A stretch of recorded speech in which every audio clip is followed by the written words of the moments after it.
October 2025 വരുന്ന പ്രധാനപ്പെട്ട ഏകാദശി പാപാങ്കുശ ഏകാദശിയാണ്. ഇത് 2025 ഒക്ടോബർ 3-ാം തീയതി ആചരിക്കും.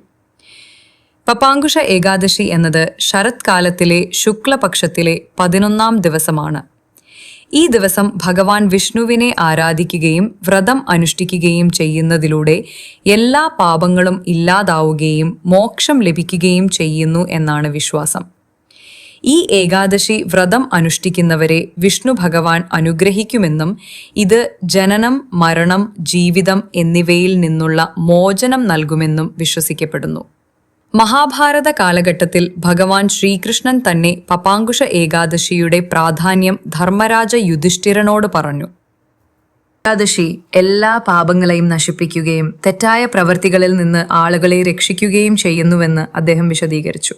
ഈ ദിവസം ഉപവസിക്കുന്നത് വഴി ഒരാൾക്ക് സമ്പത്തും പ്രശസ്തിയും ലഭിക്കുകയും മോക്ഷം ലഭിക്കുകയും ചെയ്യുന്നു. പാപാൻകുശ ഏകാദശി ദിനത്തിൽ പൂർണ്ണ ഭക്തിയോടെ ദൈവത്തെ ആരാധിക്കുകയും ബ്രാഹ്മണർക്കും ദരിദ്രർക്കും ദാനം നൽകുകയും വേണം.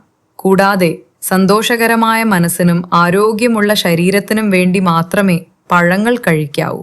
പുരാതന കാലത്ത് വിന്ധ്യ പർവ്വതനിരകളിൽ വളരെ ക്രൂരനായ ഒരു പക്ഷി വേട്ടക്കാരൻ ജീവിച്ചിരുന്നു. അവന്റെ പേര് ക്രോധൻ എന്നാണ്.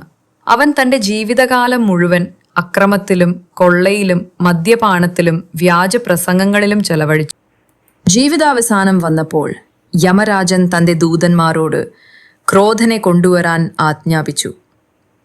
നാളെ അവന്റെ ജീവിതത്തിന്റെ അവസാന ദിവസമാണെന്ന് അവർ അവനോട് പറഞ്ഞു. മരണഭയം മൂലം അദ്ദേഹം അങ്കിര മഹർഷിയുടെ ആശ്രമത്തിൽ അഭയം തേടിയെത്തി. മഹർഷി കരുണ കാണിച്ചു. പാപാംകുശ ഏകാദശിക്ക് വ്രതം അനുഷ്ഠിക്കാൻ പറഞ്ഞു. അങ്ങനെ പാപാംകുശ ഏകാദശി വ്രതം അനുഷ്ഠിച്ചതിലൂടെ അദ്ദേഹത്തിന് ദൈവാനുഗ്രഹം ലഭിക്കുകയും മുക്തി നേടുകയും ചെയ്തു.